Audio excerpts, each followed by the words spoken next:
Hello guys, हमारे YouTube channel पर आपका स्वागत है। अगर आपको वीडियोस पसंद आ रही हैं तो प्लीज़ लाइक करें, कमेंट करें और शेयर करें। अगर आपने चैनल को अभी तक सब्सक्राइब नहीं किया है तो प्लीज़ चैनल को सब्सक्राइब करें। उसके बाद अनिका अपना एक हाथ अपनी गर्दन पर रख लेती है। रोहित दरवाज़ा बंद करके जैसे ही पीछे मुड़ता है तो अनिका को देखकर समझ जाता है कि वह थकावट महसूस कर रही है। वह अनिका की इस आदत से अच्छी तरह परिचित था कि जब तक वह अपना काम खत्म नहीं कर लेती तब तक उसके चेहरे पर थकावट का निशान नहीं आने देती। लेकिन काम खत्म होने के बाद उसे अपनी थकावट का ऐसा असर होता था कि उसे बात बात पर गुस्सा आने लगता था।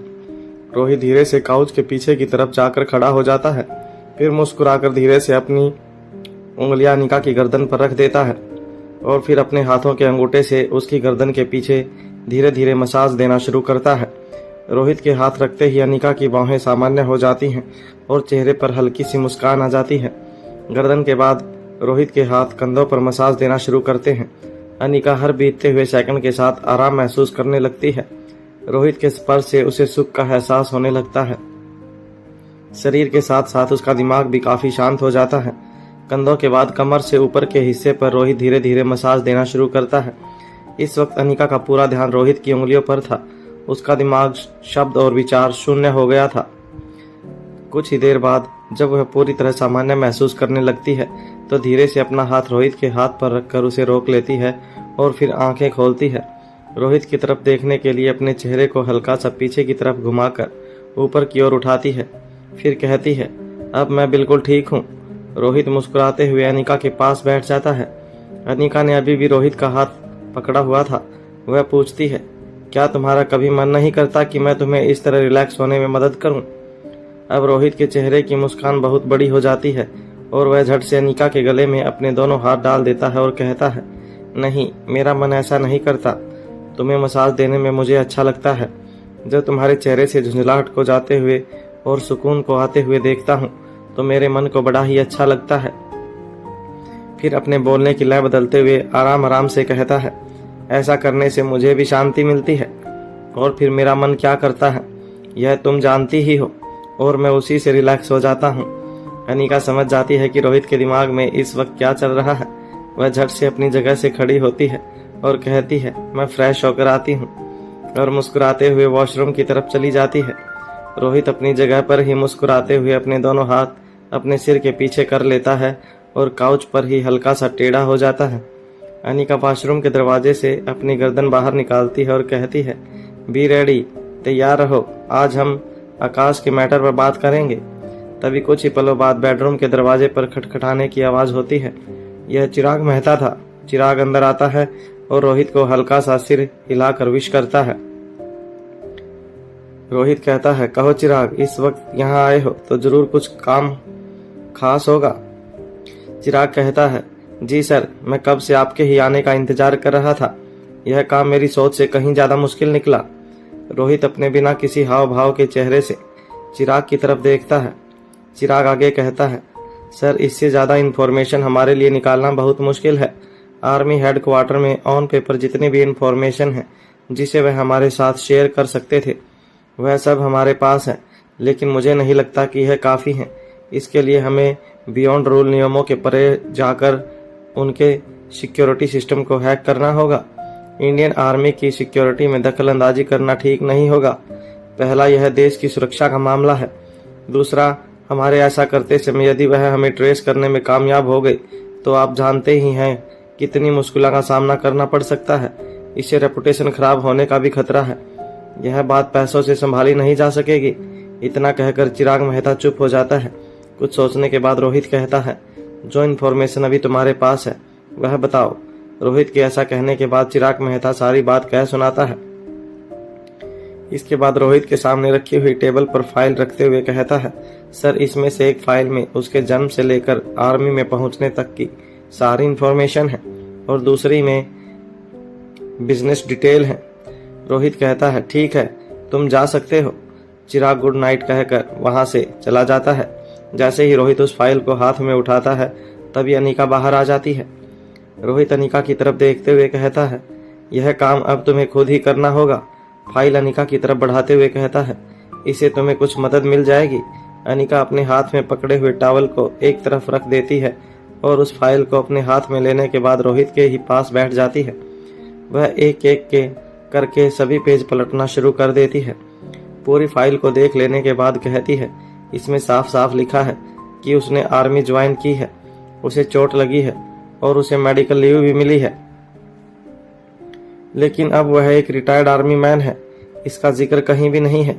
कहीं पर भी एक भी लाइन ऐसी नहीं है जिसका यह मतलब निकाला जा सके कि उसे आर्मी से बाहर कर दिया गया है। अनिका कहती, हम चाहे इसे किसी भी एंगल से देख लें, लेकिन कुछ तो ऐसा जरूर है जो छिपा हुआ है। पर क्यों, इसका पता लगाना होगा। रोहित और अनिका का बेडरूम। तभी रोहित कहता है, यह इन्फॉर्मेशन जो कि अधूरी है, हमारी टीम ने बेस्ट एफर्ट डालकर हासिल की गई है। लक्ष्य की मेडिकल लीव के बाद की कोई भी इन्फॉर्मेशन हमारे पास नहीं है। इस इन्फॉर्मेशन को निकालना बेहद रिस्की है, इसलिए अब बाकी इन्फॉर्मेशन निकालने के लिए मुझे नहीं लगता कि तुमसे ज़्यादा कोई और उपयुक्त हो सकता है। अब सिर्फ तुम ही हो जो बिना किसी गलती की गुंजाइश के इस काम को पूरा कर सकती हो। फिर एक पल रुक कर आगे कहता है, और हाँ, उसके बिजनेस की भी पूरी विस्तृत जानकारी इस दूसरी फाइल में है, जो यह दिखाती है कि अब वह सिर्फ एक बिजनेसमैन है। अनिका कहती है, इसका मतलब मुझे जल्दी ही कुछ करना होगा। मैं नहीं चाहती कि श्वेता किसी भारी मुसीबत में फंस जाए, जिससे बाहर निकलना उसके लिए नामुमकिन हो जाए। तभी रोहित अनिका की तरफ घूम जाता है और उसके हाथ से फाइल लेकर टेबल पर रखते हुए कहता है, अब यह सब छोड़ो और मुझे यह बताओ कि तुम आकाश के बारे में क्या बताने वाली थी। लेकिन उससे भी पहले मैं यह जानना चाहता हूँ कि जिसे तुमने सबके सामने पेश किया है वह कौन है और उसकी इतनी बुरी हालत कैसे हुई। अगर उस एक्सीडेंट में आकाश मारा जा चुका है तो तुम अब यह सब क्यों कर रही हो। अब तो श्रेया भी ठीक हो चुकी है, उसके लिए भी आकाश को जिंदा करने के नाटक की कोई जरूरत नहीं है। फिर एक पल रुक कर आगे कहता है, मुझे पूरा विश्वास है कि तुम यह सब कर रही हो तो कोई ना कोई बड़ी वजह जरूर होगी, लेकिन फिक्र की बात यह है कि इस नकली आकाश से श्रेया के सम्मान को भी खतरा हो सकता है। अनिका मजाक करते हुए कहती है, मेरी दोस्त की तुम्हें कुछ ज्यादा ही चिंता है। अनिका के मुंह से ऐसी बात सुनकर रोहित सुन रह जाता है। उसने कभी ख्वाब में भी नहीं सोचा था कि अनिका किसी दूसरी लड़की का नाम लेकर उस पर छींटाकसी कर सकती है। इस तरह के शब्द सुनकर रोहित के चेहरे के हाव भाव बदल जाते हैं।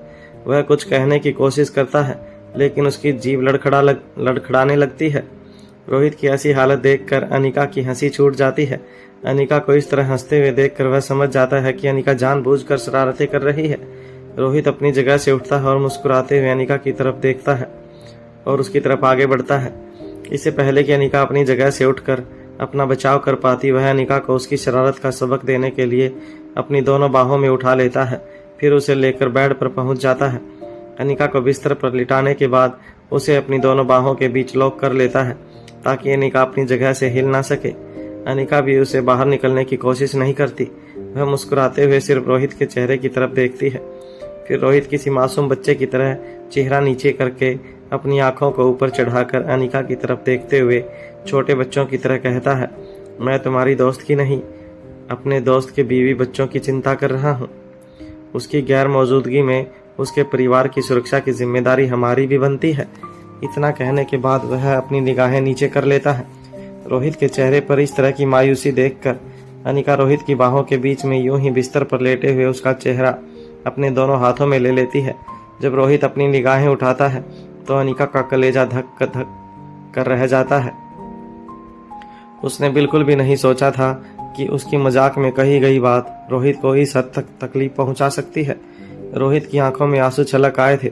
इससे पहले कि अनिका कुछ प्रतिक्रिया दे पाती, रोहित झट से अपना सिर अनिका के सीने पर रख लेता है। अनिका को अपनी गलती का एहसास होता है। वह अपने दोनों हाथों से रोहित को अपने आगोश में ले लेती है। तभी रोहित कहता है, मुझे तुम्हारी हर जाति बर्दाश्त है, लेकिन तुम्हारा शक या तुमसे दूरी मैं सहन नहीं कर सकता। रोहित की बात सुनकर अनिका अपनी बाहों को और भी ज्यादा कस लेती है और फिर कहती है, मैंने तो यूं ही कह दिया था, आई एम सॉरी। मुझे नहीं पता था कि तुम मेरे मजाक को सीरियसली ले लोगे। रोहित बड़े ही प्यार से कहता है, अनिका तुम चाहो तो मुझसे जान मांग सकती हो, मैं अपनी जिंदगी देकर अपना प्यार साबित कर दूंगा, पर प्लीज दोबारा मेरे प्यार पर मजाक में भी उंगली मत उठाना। इसके बाद अनिका रोहित की बाहों के बीच से निकलकर उसी जगह पर बैठ जाती है और रोहित का सिर अपनी गोद में रख लेती है। फिर प्यार से उसके माथे पर चूम लेती है और उसके बालों में हाथ फेरने लगती है। एक पल के बाद वह माहौल को बदलने के लिए बात बदलते हुए रोहित से कहती है, मैंने उस बहरूपी आकाश को ऐसी दवाइयाँ दी हैं कि कम से कम 6 महीने तक उसके शरीर में ऐसी कोई हरकत नहीं होने वाली जिससे कि श्रेया को कोई खतरा हो। फिर मुस्कुरा कर आगे कहती है, और श्रेया उसके पास ना जाए इसका इंतजाम मैं पहले ही कर चुकी हूँ। श्रेया का प्यार ही उसकी कमजोरी है। जिस प्यार से दूर होकर वह अपनी जान देने को तैयार थी, अपने उसी प्यार के पूरी तरह से ठीक होने के लिए वह उससे दूर भी रह सकती है। अनिका की बात सुनकर रोहित भी अपनी जगह पर बैठ जाता है और अचंभित आंखों से अनिका की तरफ देखता है। अनिका के चेहरे पर इस बार भी शरारती मुस्कान दिखाई देती है।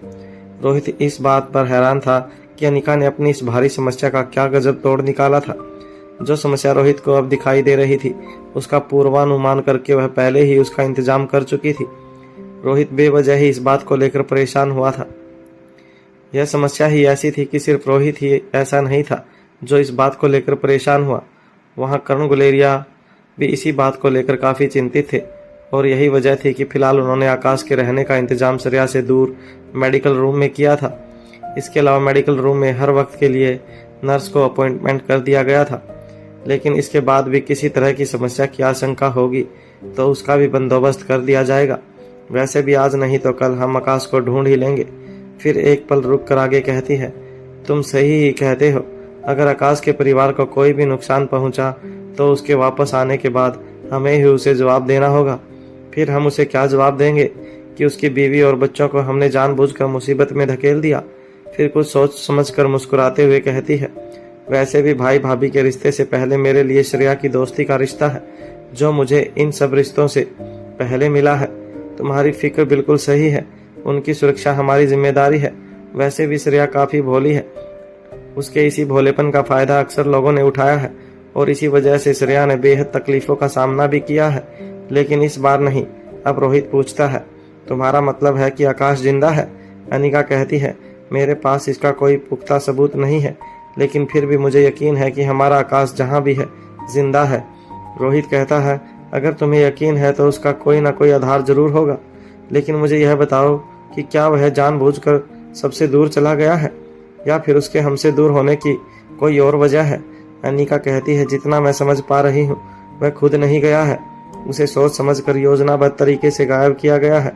रोहित पूछता है, यह सब कौन कर सकता है और क्यों? तुम्हें क्या लगता है कि आकाश कहाँ हो सकता है? अनिका कहती है, एक बार तुमने कहा था कि दमयंती देवी को खत्म नहीं करने के पीछे मेरे पास जरूर कुछ वजह होगी। रोहित कहता है, हाँ मुझे याद है, मैंने कहा था, और मुझे आज भी लगता है कि अगर तुम इंतजार कर रही हो तो उसकी कोई बड़ी वजह होगी, वरना अनिका इतना बर्दाश्त करने वालों और यूं रोज रोज की टेंशन में रहने वालों में से नहीं है। अनिका कहती है, आकाश ही सबसे बड़ी वजह है। मुझे विश्वास है कि आकाश दमयंती देवी के पास है। वह औरत बेहद खतरनाक और निर्दयी है, लेकिन फिर भी मुझे पूरा यकीन है कि वह आकाश को इतनी आसानी से मार नहीं सकती। रोहित फिर से कहता है, और इस विश्वास की भी कोई ना कोई आधारशिला तुम्हारे पास जरूर होगी। क्या मैं जान सकता हूँ कि वह क्या है? अनिका मुस्कुराती है और कहती है, हाँ तुम्हारा अंदाजा बिल्कुल सही है। अपनी खोजबीन के दौरान एक ऐसे राज तक पहुँच गई हूँ जिसके होने का हमने से कोई भी अंदेशा नहीं कर सकता था। मेरी जिंदगी को बचाने के पीछे मेरी माँ के कितने बलिदान हैं यह तो तुम जान चुके हो, लेकिन आकाश की जिंदगी की कहानी सुनना अभी बाकी है। यह त्याग जितने दिखाई दे रहे हैं वह सिर्फ उतने ही नहीं हैं। मेरी माँ के अलावा भी कई लोग हैं जिन्होंने अपनी जिंदगियां बर्बाद की हैं सिर्फ इस दुनिया को बचाने के लिए। यह कहते हुए अनिका की आंखें भर आती हैं और गला रूंधे हुए मुंह से और एक शब्द बाहर नहीं निकल पाता। अनिका की ऐसी हालत देखकर रोहित अनिका के करीब जाकर उसे गले से लगा लेता है। कुछ पलों के बाद वह अपनी जगह से उठता है और एक गिलास में पानी ले आता है। अनिका रोहित के हाथ से गिलास लेकर पानी के कुछ घूंट भर लेती है। उसके बाद रोहित गिलास को टेबल पर रख देता है। इस बार रोहित बेड के सिरहाने से टेक लगाकर बैठ जाता है और फिर अनिका का हाथ पकड़कर उसे हल्के से अपनी तरफ खींचता है।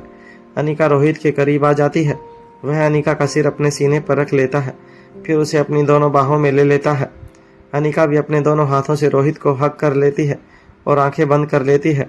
ऐसा करते ही अनिका की आंखों से आंसू चूह पड़ते हैं। अनिका की ऐसी हालत देखकर रोहित मन ही मन सोचता है, जिस बात को सोचकर अनिका को इतनी तकलीफ हो रही है उसकी हकीकत कितनी दर्द भरी होगी। फिर वह मन ही मन तय करता है, अब इस बारे में अनिका से और बात करना ठीक नहीं होगा। जब वह ठीक महसूस करेगी तब खुद ही इस बारे में बता देगी। कुछ देर बाद बात को बदलते हुए अनिका से कहता है, अच्छा यह बताओ कि यह आकाश कौन है और तुम्हें कहाँ से मिला? जिसका अंतिम संस्कार किया था वह कौन था? हमारा आकाश कब से गायब है? इससे पहले कि अनिका आगे कुछ कहती तभी दरवाजे पर खटखटाने की आवाज़ सुनाई देती है। आवाज़ सुनकर अनिका रोहित से अलग हो जाती है और दरवाज़ा खोलने के लिए बैत से उतरने की कोशिश करती है। तभी रोहित अनिका को रुकने का इशारा करता है। शिवम जाकर दरवाज़ा खोलता है। दरवाज़ा खोलकर जब वह सामने देखता है तो कौटिल अपने हाथ में लैपटॉप लिए खड़ा था। अगले दिन वह अपने प्रोग्राम को लेकर तैयारियों में बिजी होने वाला था, इसलिए इस काम को वह भी निपटा लेना चाहता था। रोहित को सामने देखकर कौटिल्य झिझकते हुए कहता है, आई एम सॉरी सर, इस वक्त डिस्टर्ब करना अच्छा नहीं लगता, लेकिन अनिका मैडम ने आज ही इसकी रिपोर्ट देने के लिए कहा था, बस इसीलिए मैं इस वक्त यहाँ हूँ। कौटिल की आवाज़ सुनते ही अनिका बिस्तर से उतरकर नीचे खड़ी हो जाती है। रोहित मुड़कर अनिका की तरफ देखता है। अनिका अपनी पलकें झपका कर इशारा करती है। रोहित वापस कौटिल्य की तरफ देखते हुए कहता है, कोई बात नहीं, तुम अंदर आ जाओ। इसके बाद रोहित मुड़कर अंदर आ जाता है और उसके पीछे पीछे कौटिल्य भी अनिका कौटिल्य को बैठने के लिए इशारा करती है। कौटिल्य सोफे पर बैठ जाता है और सामने रखी टेबल पर अपना लैपटॉप रखकर उसे खोल लेता है। गुलेरिया हाउस से लौटने के बाद अब तक रोहित को चेंज करने का भी वक्त नहीं मिला था। रोहित अनिका को कहता है, मैं अभी आता हूँ। ऐसा इशारा करने के बाद वहां से चेंजिंग रूम में चला जाता है। कौटिल्य कहता है, जिस तरह की टेक्नोलॉजी वह इस्तेमाल कर रही है उसे साफ पता चलता है कि कोई बड़ा हैकर उसकी मदद कर रहा है। उसके लैपटॉप में जो सॉफ्टवेयर है वह सामान्यतः कंपनियों द्वारा ग्राहकों को नहीं दिया जाता है। यह सॉफ्टवेयर खास तौर पर डिजाइन किया गया है, या फिर हम यह भी कह सकते हैं कि तैयार करवाया गया है। कुछ पल रुक कर कौटिल्य कहता है, हर साल विश्व के बड़े से बड़े हैकर हमारे ग्रुप को ज्वाइन करने के लिए अपनी बेहतरीन कोशिश करते हैं। उसके लिए वह अपना अच्छे से अच्छा प्रदर्शन करते हैं। उन सभी में से यूनिक हैकर्स ही हमारे साथ जुड़ पाते हैं, जिनके सोचने और काम करने का तरीका एकदम अलग हो। वह दुनिया को बेस्ट बनाने के लिए कुछ अच्छा करना चाहते हो। फिर अपने लैपटॉप की स्क्रीन पर डाटा दिखाते हुए लैपटॉप को अनिका की तरफ घुमा देता है और कहता है, पिछले 2 साल से किसी भी हैकर को हमारे ग्रुप में एंट्री नहीं मिली है। इस तरह का सॉफ्टवेयर तैयार करने की क्षमता मैंने अभी तक सिर्फ 3 ही लोगों में देखी है, जिनमें से 2 परसों से शुरू होने वाली मीटिंग में हमारे साथ होंगे। अगर उनमें से कोई भी इस तरह का सॉफ्टवेयर रिप्रेजेंट करता है तो हमें अपने काम में लीड मिल जाएगी। अनिका पूछती है, और तीसरा? कौटिल्य जवाब देता है, तीसरा मारा जा चुका है। मेरा मतलब है कि मारी जा चुकी है। अनिका पूछती है, यह बताओ कि क्या उस लैपटॉप से कुछ काम की जानकारी हासिल हुई? कौटिल्य जवाब देता है, बहुत कोशिश करने के बाद भी इतना ही पता लगाया जा सका है कि उस लैपटॉप के जरिए उत्तर पूर्वी भारत में संपर्क साधने की कोशिश की गई है, किंतु उसकी सही लोकेशन ट्रेस नहीं हो पाई है। इसके अलावा उनकी बातचीत या उनके बातचीत के तरीके को भी ट्रेस नहीं किया जा सका है। अनिका मुस्कुराकर कौटिल्य की तरफ देखते हुए कहती है, कौटिल्य, तुम यह सब बताकर मेरी समस्या कम कर रहे हो या बढ़ा रहे हो? कौटिल्य कहता है, आप चिंता मत कीजिए, बस मुझे थोड़ा वक्त चाहिए, उसके बाद सारी इन्फॉर्मेशन हमारे पास होगी। इस सौम्या की वास्तविकता और उसके हर एक राज से पर्दा जरूर उठ जाएगा। मैंने उसके लैपटॉप में डिवाइस फिट कर दी है, इसके अलावा एक सॉफ्टवेयर भी डाउनलोड कर दिया है। अब जब भी वह उस लैपटॉप का इस्तेमाल करेगी तब हमें आसानी से यह पता चल जाएगा कि वह कहाँ और किससे बात कर रही है, साथ ही उसने क्या मैसेज भेजा है और कहाँ। मारवा हाउस की बाहरी सीमा से लगभग 500 मीटर की दूरी पर एक वाहन खड़ा था, जो बाहर से देखने में ट्रक किंतु अंदर से एक वेंटी जैसा था। उसमें मौजूद एक लैपटॉप लेकर बैठी हुई स्त्री हर्षिता कहती है, मिल गया मिल गया मिल गया, इस बार मिल ही गया। हम कब से रोहित और अनिका का बेडरूम ढूंढ रहे हैं, फाइनली मिल गया, उनका कमरा यहाँ है। उसके ऐसा कहते ही दूसरा साथी झट से उसके लैपटॉप में झांकने लगता है। यह दूसरा व्यक्ति दमयंती देवी का खास आदमी योगेश था। लैपटॉप की स्क्रीन पर उसे बेडरूम के दरवाजे पर खड़ा हुआ रोहित दिखाई देता है। जिस व्यक्ति से वह दरवाजे पर खड़ा होकर बात कर रहा था उसकी केवल पीठ दिखाई दे रही थी। यह पीठ वाला व्यक्ति ही कौटिल्य था, जिसका चेहरा स्क्रीन पर दिखाई नहीं दे रहा था। इसके बाद रोहित कौटिल्य को अंदर बुला लेता है और दरवाज़ा बंद कर देता है। ठीक इसी समय योगेश लैपटॉप पर काम कर रही हर्षिता से कहता है, इसे भी कमरे में अंदर भेजो, जरा देखो तो सही कि अंदर क्या चल रहा है। वह लड़की हर्षिता कहती है, इसे इस वक्त अंदर भेजना खतरे से खाली नहीं होगा। उनकी जरा भी निगाह पड़ गई तो सारा बना बनाया खेल बिगड़ जाएगा। सुबह से बिना कुछ खाए पिए हम यहाँ लैपटॉप पर जमे बैठे हैं, जरा सी जल्दबाजी से सारी मेहनत बेकार हो जाएगी। फिर माँ साहब हम में से किसी को नहीं छोड़ेगी। हर्षिता की बात सुनकर योगेश कहता है, अच्छा ठीक है, तो एक काम करो, सुनने की कोशिश करो कि वह लोग क्या बातें कर रहे हैं। जिस चीज़ को योगेश अंदर भेजने की बात कर रहा था, इस वक्त वह एक ब्लैक शाइनिंग डोरमैट पायदान के आकार में थी। यही वह चीज़ थी जिसे मेज बनाकर नौकरों के बीच हड़कंप मचाया गया था। कुल मिलाकर दमयंती देवी ने अपने विविध कार्य को लॉन्च कर दिया था। पहले स्तर पर वह इसका इस्तेमाल सिर्फ जासूसी के लिए करना चाहती थी। हर्षिता कहती है, ठीक है, मैं कोशिश करती हूँ। फिर वह डोरमैट को धीरे से खिसकाते हुए दरवाजे के नीचे स्थिर करने की कोशिश करती है, लेकिन नाकामयाब हो जाती है। बिना योगेश की तरफ देखे हर्षिता कहती है, इस कमरे के दरवाजे साउंड प्रूफ हैं, इसे किसी भी तरह की आवाज़ बाहर नहीं निकल सकती। और यह समझने वाली बात है कि जिससे आवाज़ बाहर नहीं आ सकती, उसके नीचे से होकर विवध कैसे जा सकेगा। अपनी नज़र लैपटॉप से हटाकर वह लड़की योगेश की तरफ देखते हुए कहती है, दरवाजे के नीचे इतनी सी भी जगह नहीं है। लड़की की बात सुनकर योगेश गुस्से में अपना एक हाथ ट्रक की दीवार पर दे मारता है, वहां से पलटकर 2 कदम दूर जाता है। अब योगेश का एक हाथ अपनी कमर पर और दूसरा मूंछों पर आ जाता है। कुछ सोचने के बाद वह कहता है, तो अब हम क्या कर सकते हैं। वह लड़की हर्षिता कहती है, अगर हम किसी तरह से इसकी बालकनी पर पहुंच जाएं तो संभव है कि उनकी बातों को सुन पाएं। योगेश कहता है, इसमें तो काफ़ी देर लगेगी। हर्षिता जवाब देती है, सिर्फ देर ही नहीं लगेगी, बल्कि यह भी कहना मुश्किल है कि हम आसानी से वहां पहुंच पाएंगे या नहीं।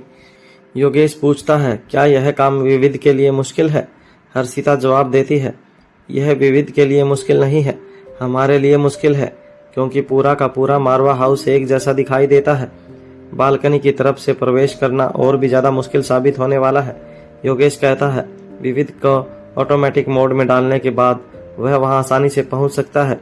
हर्षिता जवाब देती है, ऑटोमेटिक मोड में डालने के बाद हमारे पकड़े जाने की संभावना भी उतनी अधिक होगी। अभी इसे स्वचालन की शक्ति देना अपने पैरों पर कुल्हाड़ी मारने जैसा होगा। योगेश कहता है, अच्छा ठीक है, तुम्हें जो सही लगता है वह करो। इधर कौटिल्य आगे कहता है, इतना ही नहीं, अगर उससे भी कोई कांटेक्ट करने की कोशिश करेगा तो हमें उसके बारे में भी आसानी से पता चल जाएगा। हम हमारे हिस्से का काम कर चुके हैं, बस थोड़ा सा सब्र रखकर दुश्मन की अगली चाल का इंतजार करना होगा। जैसे ही वह एक कदम चलेगा, हमें उसके मोहरों की जानकारी मिलना शुरू हो जाएगी। ठीक इसी वक्त रोहित चेंज करके उन दोनों के पास लौट आता है। कौटिल्य के अंतिम वाक्य सुनने के बाद रोहित के दिमाग में झट से एक बात आती है और वह अनिका से कहता है, अनिका, क्या तुम्हें लगता है कि वह काम कौटिल्य कर सकता है? उस काम की जिम्मेदारी इसे दी जा सकती है? अनिका रोहित के चेहरे की तरफ देखने लगती है, फिर 2 पल के लिए खामोश रह जाती है। कौटिल्य सारी बातों से अनजान अनिका और रोहित दोनों के चेहरे की ओर ताक लगाता है। कुछ सोचने के बाद अनिका कहती है, हाँ, कौटिल्य यह कर सकता है। फिर कौटिल्य की तरफ देखते हुए कहती है, कौटिल्य पहले भी यह कई बार कर चुका है। कौटिल्य अनिका की ओर देखने लगता है। वह समझने की कोशिश करता है कि इस किस बारे में बात हो रही है। तभी अनिका वापस रोहित की ओर देखते हुए कहती है, लेकिन फिलहाल कौटिल्य के लिए यह मुश्किल होगा। इसकी पहली वजह यह है कि मैं उस वक्त कौटिल्य के साथ मौजूद रहना चाहती हूँ, क्योंकि 1 से भले 2, इस मामले में हम किसी भी तरह की चूक के लिए तैयार नहीं हैं। और इससे संबंधित दूसरी बात यह है कि आगे आने वाले कुछ दिनों तक वह काफ़ी बिजी रहने वाला है। तुम्हें याद ही होगा, हमारे सिक्योरिटी साइबर ग्रुप का मीटिंग प्रोग्राम परसों से शुरू होने जा रहा है और उसकी सारी जिम्मेदारी कौटिल्य के कंधों पर ही है। फिर कौटिल्य की तरफ देखकर कहती है, और इसलिए कौटिल्य इस जरूरी मुद्दे पर बात करने के लिए रात में ही यहाँ आएगा, ताकि कल का दिन वह अपनी बाकी की तैयारियों के लिए सुरक्षित रख सके। उसके बाद अनिका और रोहित दोनों कौटिल्य की तरफ देखते हैं। इस वक्त कौटिल्य का माथा सिकुड़ा हुआ दिखाई दे रहा था, आंखें कुछ बड़ी हो गई थी, उसके चेहरे पर प्रश्न चिन्ह नजर आ रहे थे। वह समझने की कोशिश कर रहा था कि मामला क्या है। तभी रोहित मुस्कुराकर कहता है, बस कुछ खास नहीं, तुम्हारे लिए हैकिंग का छोटा सा काम है। कौटिल्य रोहित की बात के बदले में अपनी गर्दन दाएं से बाएं और बाएं से दाएं हिला देता है। वह अच्छी तरह जानता था कि अगर रोहित को किसी काम को करने की जिम्मेदारी कौटिल्य को देने का ख्याल आया है तो इसका मतलब है कि उसका एक्सपर्ट नीरज सांगवान उस काम को नहीं कर सकता।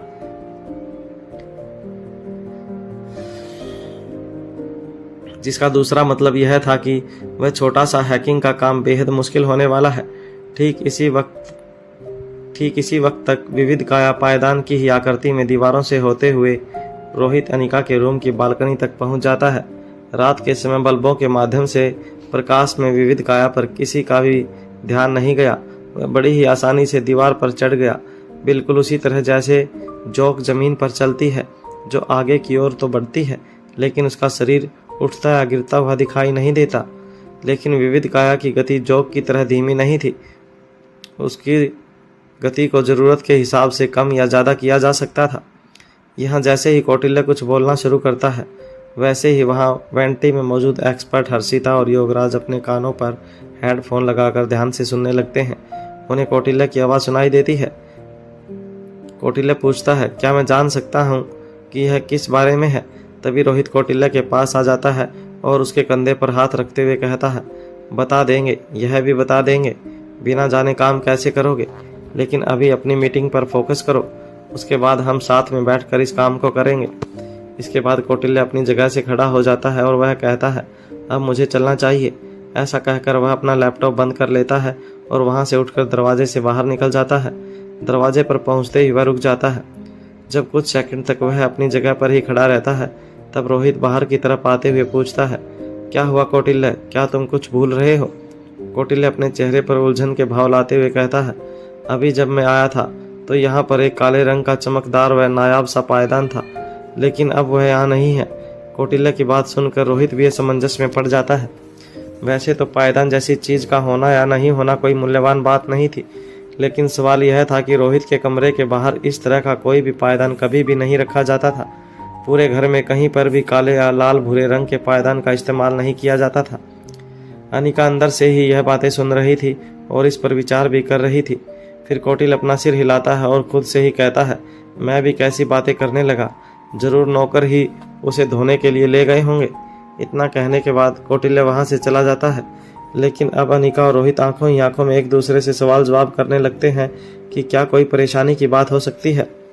वहाँ वेंटी में बैठे योगेश और एक्सपर्ट हर्षिता अपने अपने दिल पर हाथ रखकर एक दूसरे की तरफ देखकर आंखों ही आंखों में एक दूसरे को तसल्ली देते हैं कि बच गए। किसी को शक नहीं हुआ। कौटिल्य के जाने के बाद जब रोहित अनिका की आंखों में देखता है तो उसकी आंखें बेहद थकी हुई दिखाई देती हैं। उन्हें देखकर साफ पता चल रहा था कि वह अपने बिस्तर पर जाते ही तुरंत ही गहरी नींद में होगी। रोहित एक बार फिर से अपने बेड के सिरहाने से टेक लगाकर अपने पैरों को सामने की तरफ सीधा करके बैठ जाता है और अनिका की तरफ देखकर अपनी आंखों से उसे पास आने का इशारा करता है और अनिका की ओर अपनी बाहें खोल देता है। अनिका रोहित के पास आकर उसके कंधे पर सिर रखकर बैठ जाती है और अपना हाथ रोहित की कमर पर रखकर उसे हक कर लेती है। रोहित ने भी अनिका को अपनी दोनों बाहों में लिया हुआ था। वह एक हाथ से अनिका के बालों में उंगलियां घुमा रहा था। अनिका का सिर रोहित की गर्दन के नीचे था। रोहित मन ही मन सोचता है, अनिका हमेशा ही कितनी मानसिक पीड़ा से गुजरती रहती है, लेकिन किसी को भी अपने दर्द का एहसास तक नहीं होने देती। यह सोचने के बाद रोहित अनिका से कहता है, तुम्हें नींद आई है, सो जाओ, बाकी बातें हम कल करेंगे। अनिका कहती है, नहीं, मैं कल भी पूरा दिन बिजी रहूंगी, उसके बाद पूरा हफ्ता यूं ही जाने वाला है, इसलिए मुझे अभी बताना है। इतना कहते कहते अनिका की भारी आंखें बंद होने लगती हैं। इस वक्त रोहित अनिका का चेहरा देख नहीं पा रहा था, सिर्फ उसे सुन पा रहा था। अनिका की बात सुनकर रोहित के चेहरे पर मुस्कान आ जाती है, क्योंकि वह अच्छी तरह जानता था कि अब अनिका को सोने में बिल्कुल भी देर नहीं लगने वाली है। फिर भी अनिका की बात पर वह मुस्कुराते हुए कहता है, ठीक है, बताओ, मैं सुन रहा हूँ। रोहित सुनने के इंतजार में ही रह जाता है और अनिका निद्रा लोक में पहुंच जाती है। उधर वेंटी में बैठे योगेश को बीपी बढ़ने लगता है। वह कहता है, कुछ सुनाई क्यों नहीं दे रहा, कुछ सुनाई नहीं आ रहा। क्या यह हेडफोन खराब हो गए हैं या उस विविध काया में कोई खराबी आ गई है? कुछ देर तक वह दोनों हेडफोन को अपने कानों पर लगाकर यूं ही बैठे रहते हैं। जब कोई आवाज़ नहीं आती तब एक्सपर्ट हर्षिता कहती है, मैं विविध काया की लोकेशन चेंज करती हूँ, तभी कुछ पता चल पाएगा कि कोई आवाज़ नहीं आने की वजह क्या है। थोड़ी ही देर में विविध काया दीवारों से उतरकर मारवा हाउस के अंदर पहुंच जाता है। अब हर्षिता और योगेश को सभी तरह की आवाज़ें साफ साफ सुनाई आ रही थी। तभी वह एक्सपर्ट रोहित की राहत की लंबी सांस लेते हैं और फिर कहते हैं, विविध काया बिल्कुल ठीक है, वह अपना काम ठीक तरीके से कर पा रहा है। मुझे लगता है कि वह लोग बातें नहीं कर रहे हैं, हो सकता है कि सो चुके हों। योगेश अपने दांतों को भींचते हुए कहता है, इतने करीब जाकर भी हम काम की कोई भी बात नहीं सुन पाए। अगली सुबह दमयंती का किला। दमयंती देवी बेहद गुस्से में इधर से उधर घूम रही थी। उसके आसपास हाथ बांधे 8 से 10 सिपाही खड़े थे। इधर से उधर घूमती हुई उन्हें मात्र दमयंती देवी के पैरों की जूतियां और पैरों में पहने हुए मोटे मोटे कड़े ही दिखाई दे रहे थे। इसके अतिरिक्त वह कुछ नहीं देख पा रहे थे, क्योंकि उनकी हिम्मत ही नहीं थी कि वह अपनी नज़रें उठा सकें। रुद्रमा देवी भी वहीं पर एक और खड़ी थी। सफ़ेद बाल, मोटे मोटे चांदी के गहने और उसकी आंखों का आत्मविश्वास उसे असाधारण व्यक्तित्व प्रदान करता था। उसके अलावा बाकी सभी मौजूद सिपाही बेहद सहमी और डरी हुई खड़ी थी। कुछ देर बाद दमयंती अपनी जगह पर रुक जाती है और फिर सभी की तरफ देखते हुए कहती है, अगर हमारा भेजा हुआ आकाश मर चुका था तो फिर यह कौन है और कहाँ से आया? दमयंती देवी की ऊंची आवाज़ से वहाँ खड़ी सभी स्त्रियां डर से कांपने लगती हैं। तभी रुद्रमा देवी बात को संभालते हुए कहती है, शांत हो जाओ दमयंती, तुम्हारे दुश्मन इतनी आसानी से समझ में आ जाने वालों में से नहीं है। तुम्हें धैर्य से काम लेना चाहिए। क्रोध मति को खा जाता है। अपने सिपाहियों पर शक करना खुद पर ही संदेह करने जैसा है। उस दुर्घटना के बाद हमारे ही डॉक्टर ने हमारे आदमी आकाश की अच्छी तरह जांच की थी। उसका दिमाग प्रत्युत्तर देना बंद कर चुका था। उसकी मृत्यु हो चुकी थी। दमयंती जोर से चिल्लाती है, आह, और अपनी ही जगह पर अपने कपड़ों को पीछे की तरफ धकेलते हुए घूम जाती है और उसके बाद कहती है, अगर वह मर चुका था तो फिर यह कौन है? पता करो, वह हमारा आदमी है या कोई और? रुद्रमा देवी कहती है, खबर यही है कि वह हमारा ही आदमी है, पर तुम चाहती हो तो एक बार और जांच करवा लेते हैं, पर इसमें थोड़ा समय लगेगा और तब तक तुम्हें धीरज धारण करना होगा। रुद्रमा देवी की बात सुनकर कुछ पलों के लिए दमयंती देवी बिल्कुल खामोश रह जाती है और उसके बाद आसमान की ओर चेहरा करके जोर जोर से हंसने लगती है और फिर अपनी आंखों को बड़ा बड़ा करके रुद्रमा देवी के पास आ जाती है। फिर आश्चर्य और खुशी के भाव एक साथ चेहरे पर लाते हुए कहती है, अगर वह हमारा आदमी है जो कि मर चुका था और आज वही आदमी जिंदा है, तो इसका मतलब है कि अनिका ने उसे बचाने के लिए पाउडर का इस्तेमाल किया है। फिर से हंसती है, हा हा हा। सनी ने जवाब दिया, जब मैं मिलने के लिए हाँ करता तभी तो वह टाइम और जगह बताती। पहले मैंने सोचा कि साफ मना कर देता हूँ, लेकिन फिर मैंने उससे कह दिया कि जब मुझे फुर्सत होगी तब बात करूँगा। प्रीति कहती है, तो फिर सौम्या ने तुम्हें पलट कर कोई मैसेज नहीं किया? सनी पलट कर जवाब देता है, याददाश्त मेरी गई है या तुम्हारी? सौम्या नहीं, मुक्ता, मुक्प्राशर नाम है उसका। अब प्रीति मन ही मन सोचती है, इस बार सौम्या ने दूसरा जाल फैलाया है, फिर से अपना नाम बदल दिया। मतलब वह यह जान चुकी है कि सनी अब उसे नहीं पहचानता, इसलिए सनी को फंसाने के लिए दूसरी चाल चल रही है। फिर मन ही मन दृढ़ निश्चय करती है, लेकिन इस बार वह कुछ भी कर ले, सनी को अपने जाल में नहीं फंसा पाएगी। इस बार वह खुद अपने ही बिछाए हुए जाल में फंसेगी और बिन पानी मछली की तरह तरसेगी भी। मैं भी देखती हूँ कि वह कैसे कामयाब होती है। तभी प्रीति के मन में ख्याल आता है, लेकिन उसे यह कैसे पता चला कि सनी की 5 साल की याददाश्त नहीं रही, वह उसे पूरी तरह से भूल चुका है। इस बार प्रीति सनी पर दूसरा सवाल दाग देती है, क्या उसने तुम्हें बताया कि वह तुम्हें कैसे जानती है? मेरा मतलब है कि क्या उसने बताया कि वह तुम्हें कब से जानती है, या फिर यह बताया हो कि उसका तुम्हारे साथ क्या रिश्ता रहा है?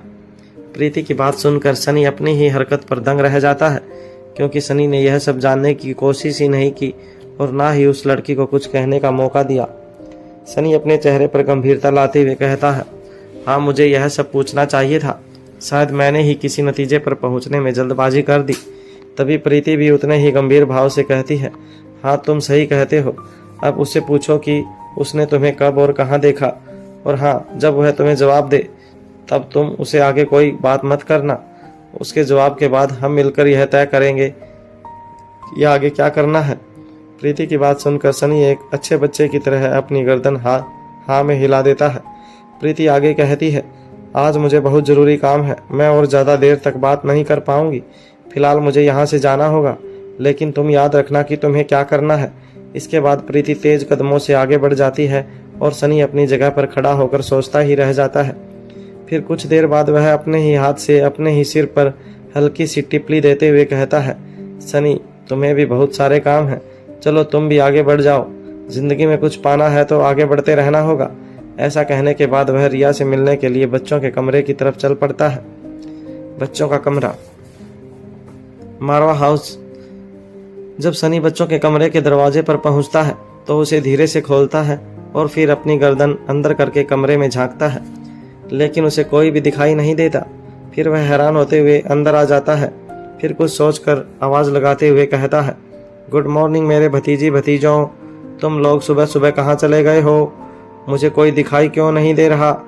तभी उसे बालकनी की तरफ से रिया की मीठी सी आवाज़ आती है, चाचू हम सब यहीं हैं, वेरी गुड मॉर्निंग। जब सनी उस दिशा की तरफ देखता है जहाँ से आवाज़ आई थी तो उसके चेहरे पर स्माइल आ जाती है।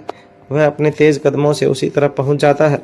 सुबह सुबह का वक्त एक्सरसाइज के लिए सबसे बेहतर वक्त होता है, इसलिए रिया के कहने पर रिया और आर्यन दोनों मिलकर मार्शल आर्ट की प्रैक्टिस कर रहे थे। सनी उन दोनों को इस आउटफिट में देखकर खुश हो जाता है। फिर रिया से कहता है, अरे वाह, कीप इट अप।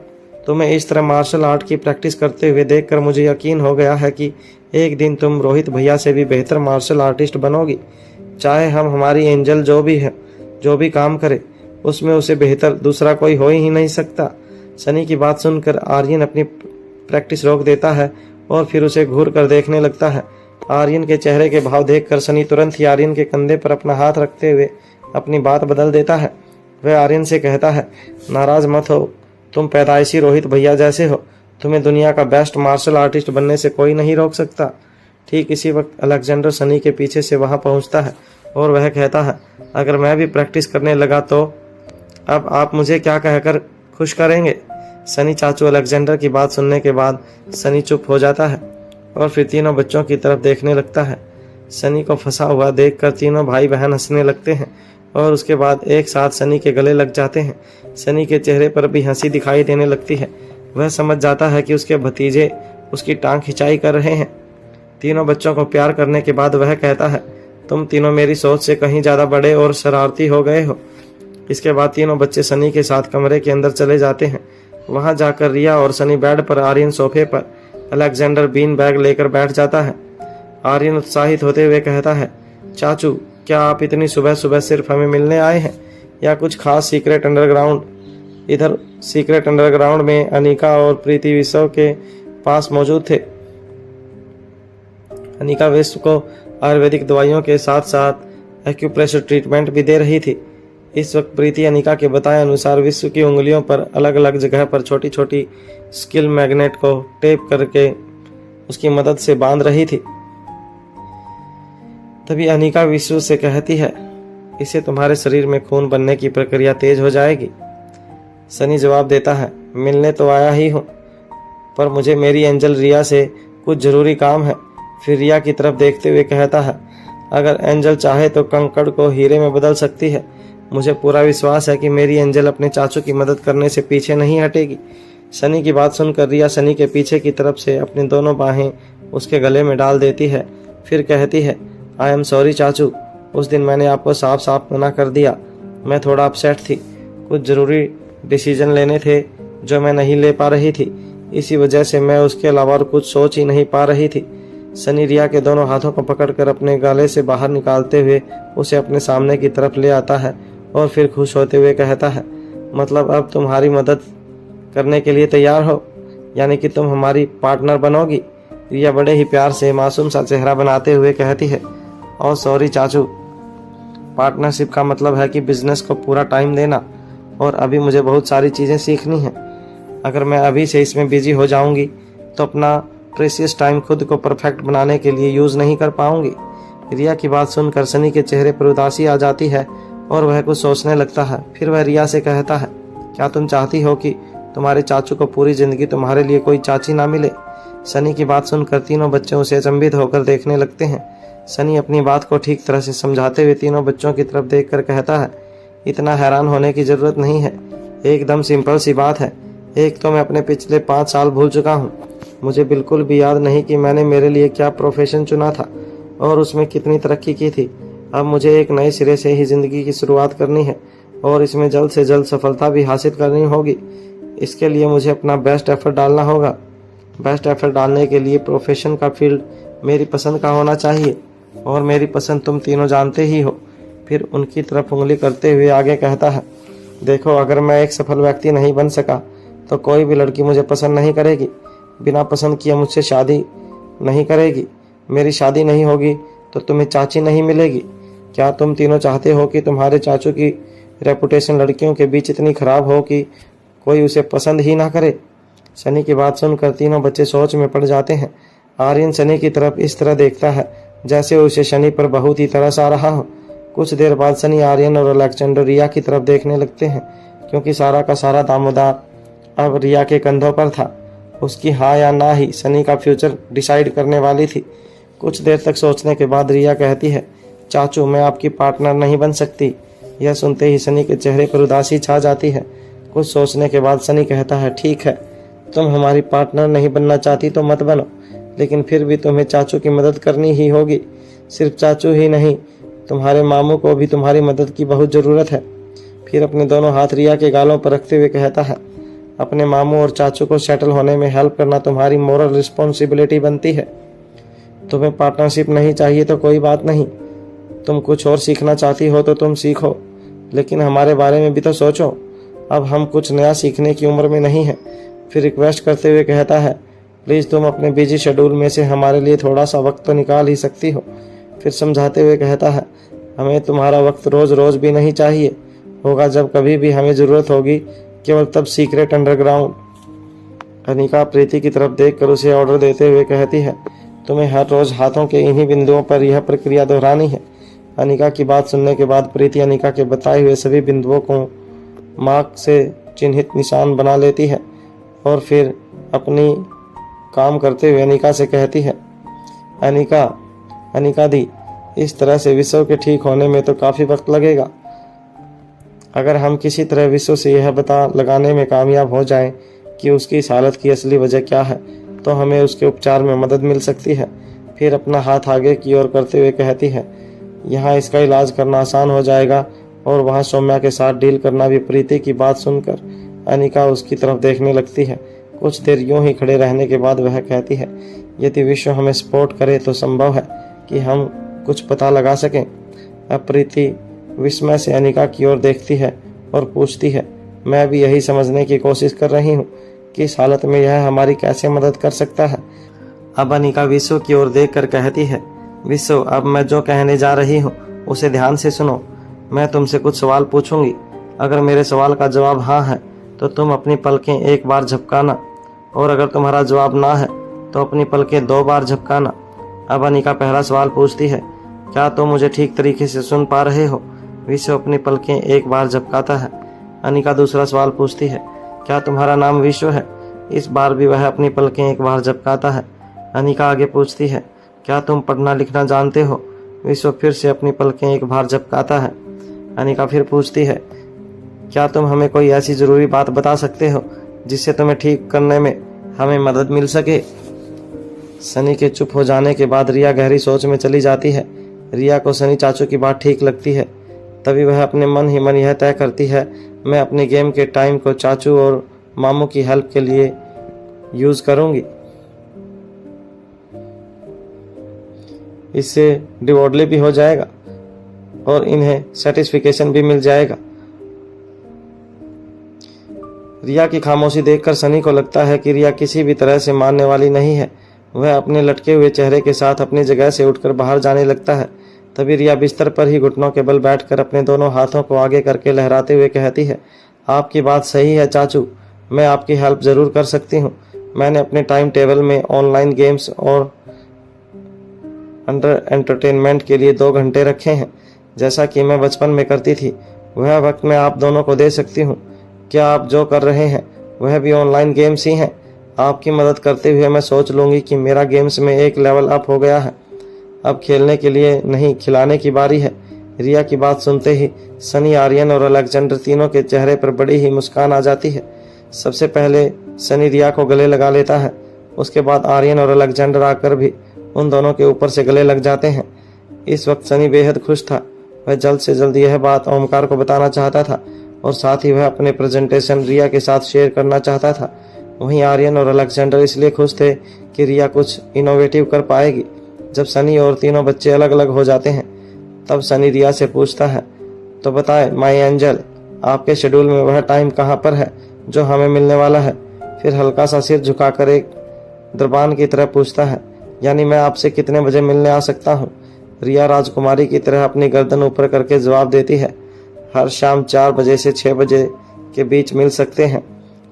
कुछ देर इसी तरह खुशी मनाने के बाद सनी तीनों बच्चों को बाय कहकर वहां से जाने लगता है। तभी रिया उसे रोकते हुए कहती है, चाचू। रिया की आवाज़ सुनकर सनी एकाएक रुक जाता है और रिया की तरफ देखता है। रिया मुस्कुराते हुए कहती है, मेरी एक शर्त है। सनी रिया की बात सुनकर हैरान रह जाता है। सनी समस्या की संभावनाओं से घिर जाता है। वह मन ही मन सोचता है कि भला वह रिया को ऐसा क्या दे सकता है जो उसके पास नहीं। वह मन ही मन तय करता है कि चाहे जो भी हो वह रिया को किसी चीज़ के लिए मना नहीं कर सकता।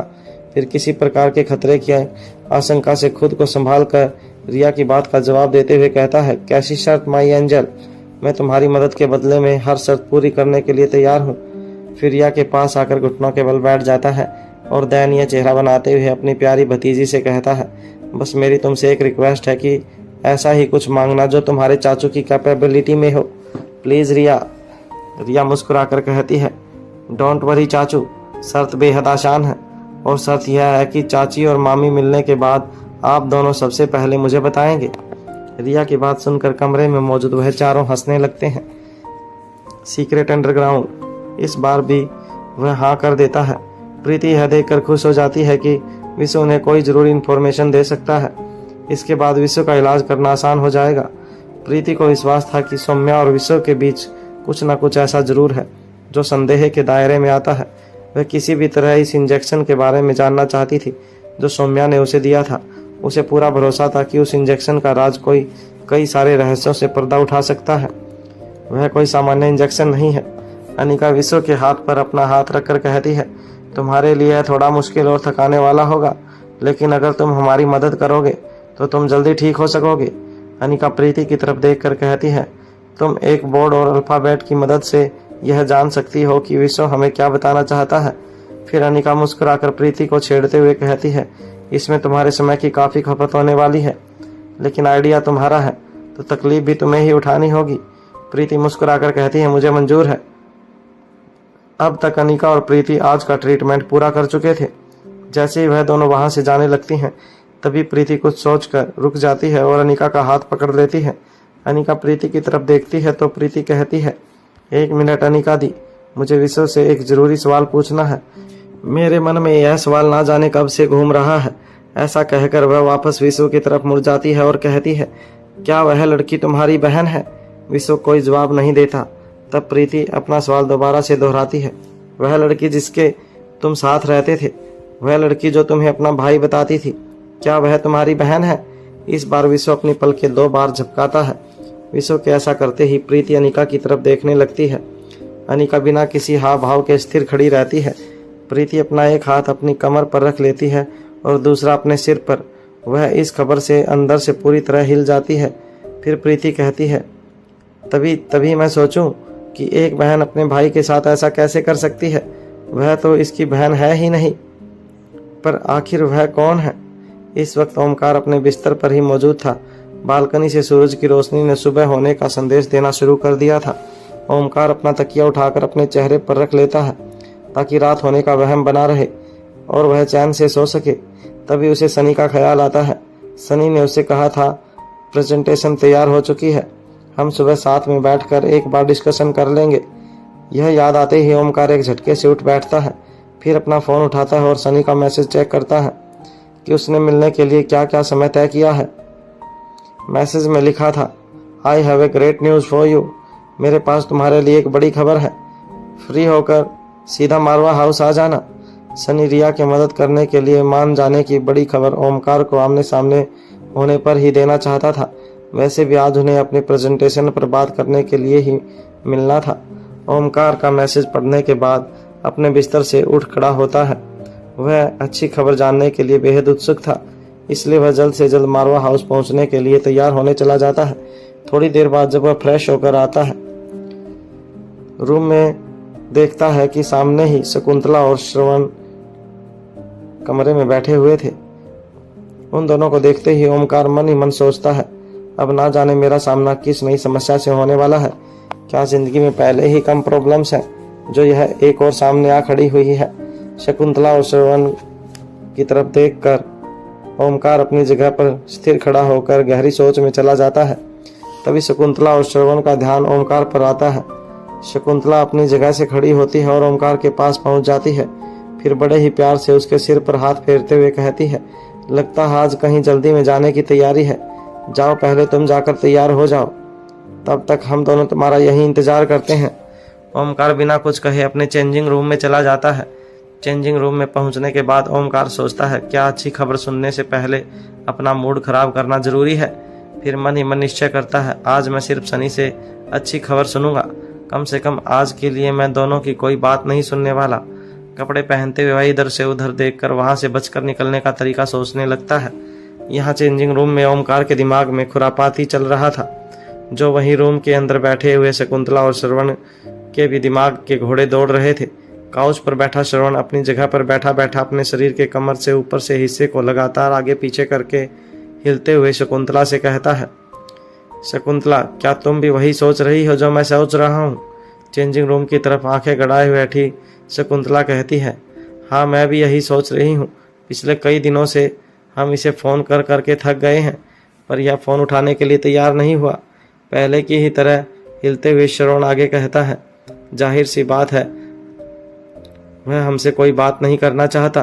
शकुंतला पहले की तरह स्थिर होकर आंखें गड़ाई कहती है, इसका मतलब वह अभी भी बात नहीं करने का कोई तरीका खोजने। श्रवण कहता है, अगर मुझे ठीक ठीक याद है तो उसके चेंजिंग रूम की तरफ खिड़की है। उसके बाद दोनों पति पत्नी एक दूसरे के चेहरों की ओर देखते हैं और फिर झट से अपनी अपनी जगह से उठ खड़े होते हैं। वहां अब तक ओमकार बाहर निकलने का रास्ता खो चुका था। उसने तय कर लिया था कि वह तैयार होने के बाद खिड़की के रास्ते से बाहर निकल जाएगा। कम से कम आज का दिन बिना किसी वाद विवाद के ठीक तरीके से पूरा हो जाएगा। ओमकार ठीक तरीके से तैयार भी नहीं होता है। वह बस कपड़े पहनता है और चेंजिंग रूम की खिड़कियां खोलकर उसमें से बाहर कूद जाता है। फिर मुस्कुराता है और वापस खिड़की की तरफ चेहरा करके कहता है, अब करते रहो मेरा इंतजार, मैं तो चला। यह कहकर वह जैसे ही वापस मुड़ता है, शकुंतला और श्रवण उसकी आंखों के सामने आ धमकते हैं। ओमकार की ओर देखकर बड़े ही शांत स्वभाव से पूछते हैं, इस तरह खिड़की से कूदकर कहाँ जा रहे हो? तुम्हारे मॉम डैड तुमसे बात करने के लिए अंदर इंतजार कर रहे हैं। ओमकार उन दोनों को अपनी आंखों के सामने देखकर सकुचाने लगता है। वह किसी तरह की चिक चिक या बहस नहीं चाहता था, इसलिए कुछ सोचकर लंबी गहरी सांस लेकर कहता है, कुछ नहीं, मेरा सामान खिड़की से बाहर गिर गया था, बस वही उठाने के लिए बाहर आ गया। तभी श्रवण बड़े ही आराम से व्यंग्य करते हुए कहता है, बेटा कितना भी तेज चलने की कोशिश कर लो, जिन्होंने चलना सिखाया है उनसे तेज नहीं चल पाओगे। फिर अपनी आवाज़ को कड़ा करके कहता है, हम तुमसे कई दिनों से बात करने की कोशिश कर रहे हैं, पर तुम फ़ोन उठाना भी ज़रूरी नहीं समझते। एक बात कान खोल कर सुन लो, अगर उस लड़की के साथ कुछ भी ऊपर नीचे होता है तो उसके जिम्मेदार खुद तुम होगे, क्योंकि हम तुम्हें कुछ बताने की कोशिश कर रहे हैं पर तुम सुनना नहीं चाहते। जब श्रवण खुलकर बोलने लगता है तब ओमकार भी औपचारिकता के चोले से बाहर निकल जाता है। ओमकार जवाब देते हुए कहता है, मैं आप लोगों की धमकियों से डरने वाला नहीं हूँ। मुझे पैदा कर देने से आप लोगों का मुझ पर अधिकार नहीं हो जाता। अधिकार को पाने से पहले कर्तव्यों को निभाना पड़ता है। अगर आप अपने कर्तव्य निभाने में फेल हो गए हैं तो समझ लीजिए कि अधिकारों से भी आप हाथ धो बैठे हैं।